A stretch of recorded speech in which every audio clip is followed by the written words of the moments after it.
please welcome to the stage 10-star diamond coach Erin Young.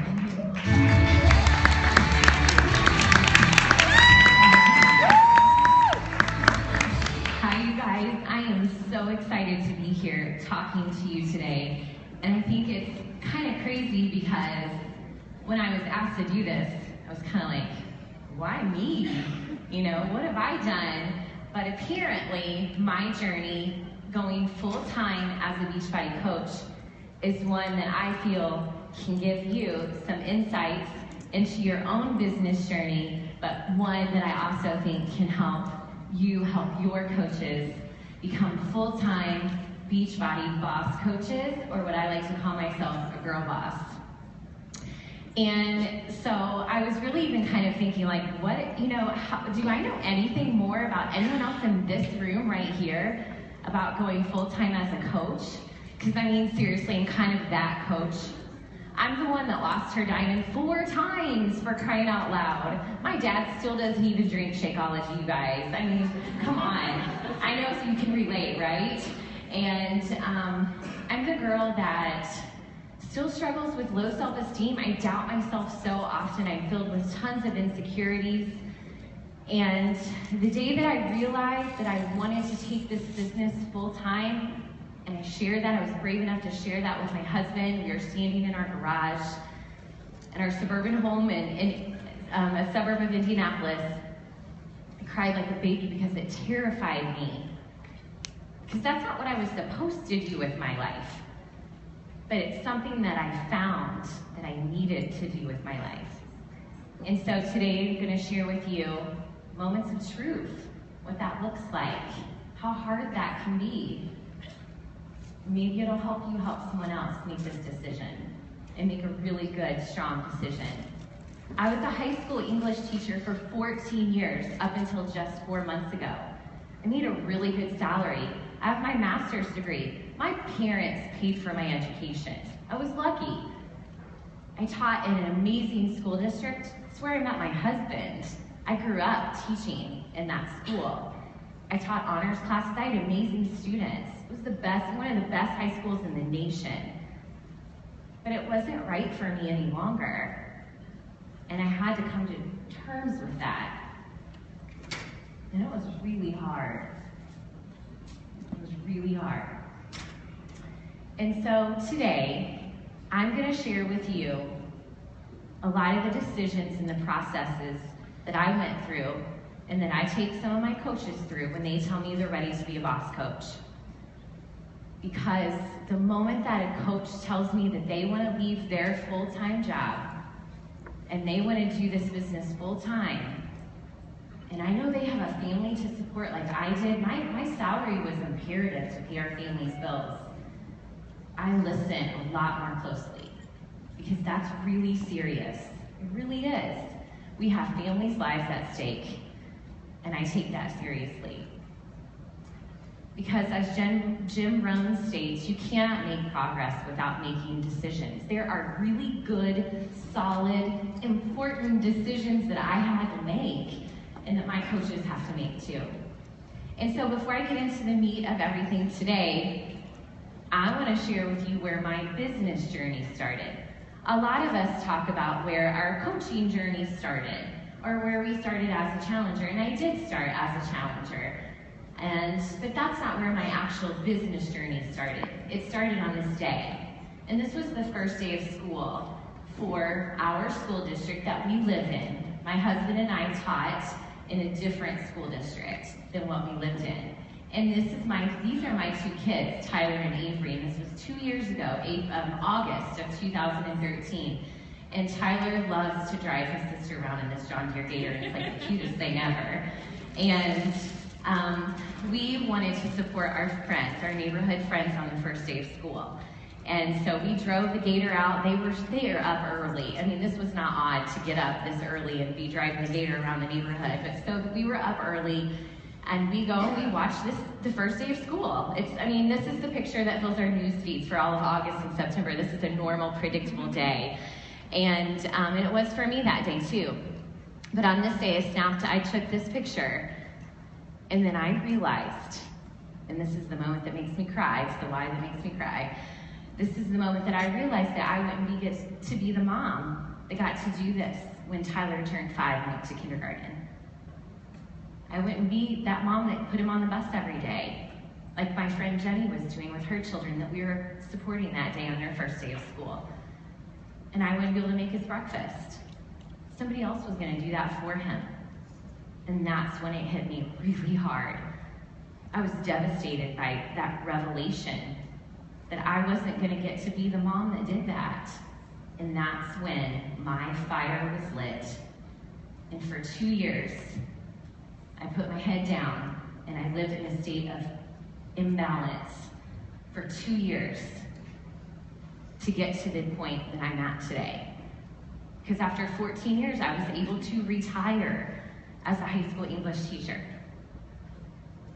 So, what does this look like? Okay? What does this look like? So let's get to the meat here. There's 4 steps, 4 things that I've gone through that I help my coaches through. And the first thing I had to do, so that fire was lit, that dream was born, I had to say it was okay. Because a lot of times we hold ourselves back from that dream. Because it's really scary and we're not supposed to have it. Because I was supposed to be a teacher, I was supposed to retire from that job, my husband and I were supposed to see each other every day at work.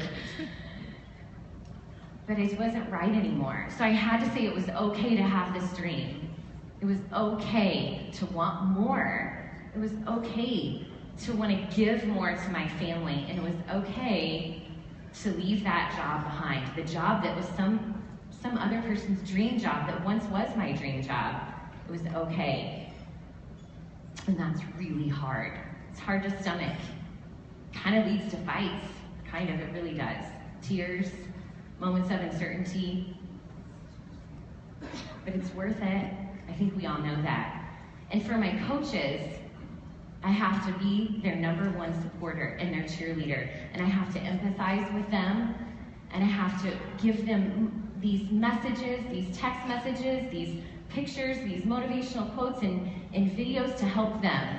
Because I have a coach right now, Megan, who's doing the exact same thing I was doing last year.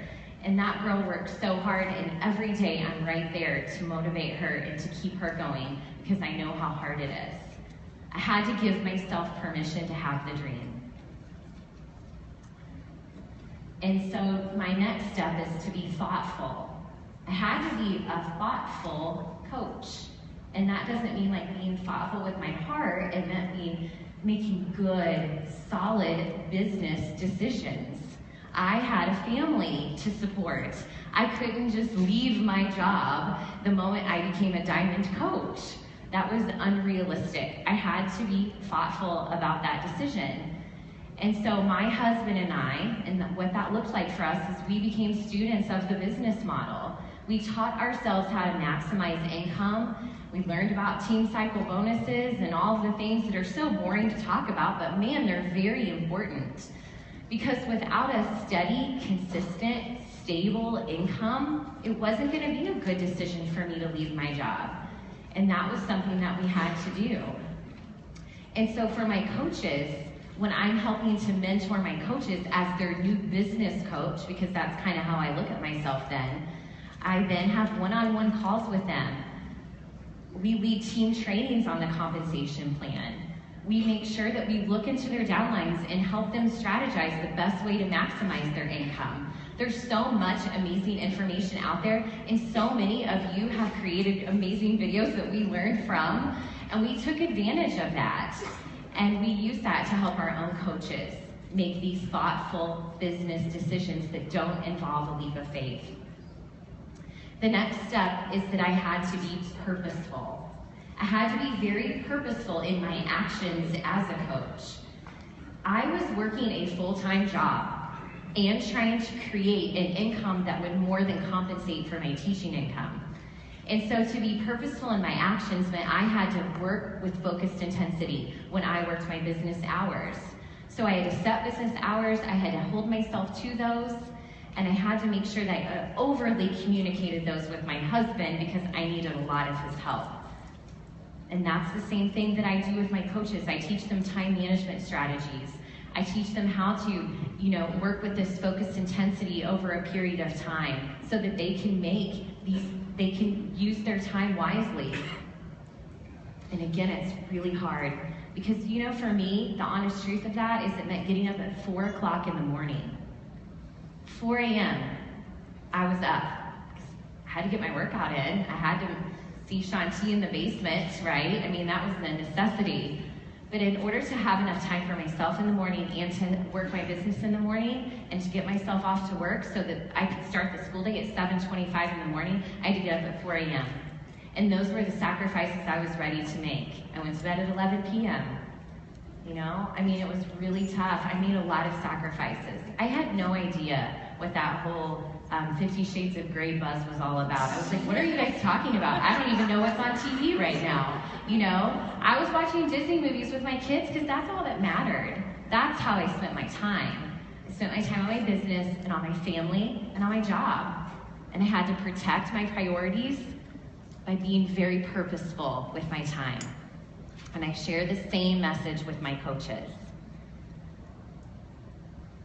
The last step, that helps you know how much time we have left, right? The last step was that I was intentional, very, very intentional about the business systems that I was creating, okay? I was very intentional about the business systems I was creating.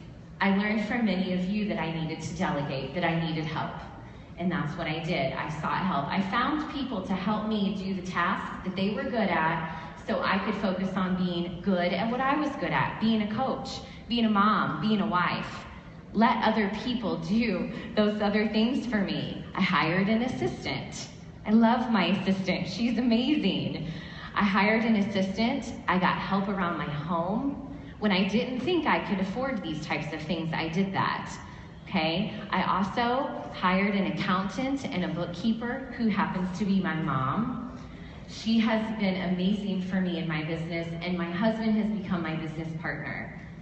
And having those key people in my life was very intentional. I had to purposefully and thoughtfully do that so that I could make a 100% certain business decision, because I could not afford to make a leap of faith.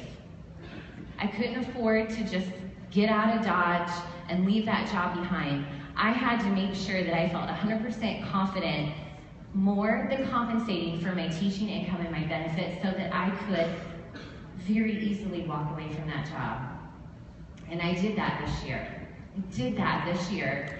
I walked out the door. Thank you. It was amazing. What's really cool is I got to do it with one of my other coaches too. That was pretty incredible.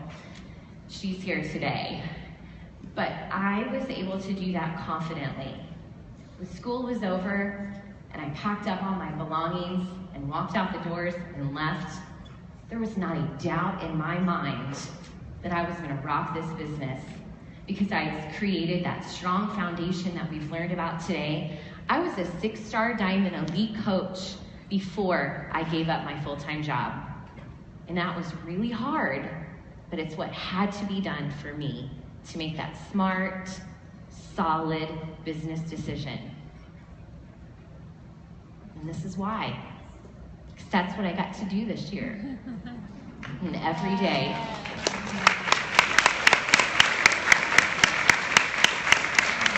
Tyler started kindergarten, and I put him on the bus every day. And I make him pancakes every morning for breakfast, because that's what he wants. And they're from the box, too. He doesn't like pancakes. I do. I get to spend 2 days a week with my daughter, which I never would have gotten to do that either. And that's because I believed in my dreams. I gave myself permission to dream. I worked really, really hard. I got up at 4 a.m. and I went to bed at 11. And I made a lot of sacrifices. And it was absolutely worth it. Your dreams matter, and you matter too. Coaches' dreams matter, and you guys can do the same thing if you want to. Thank you so much.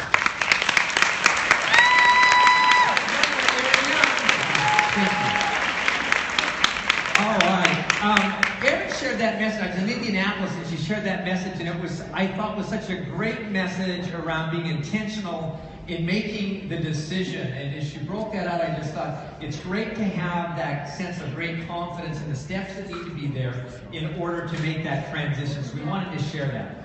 Okay, so one of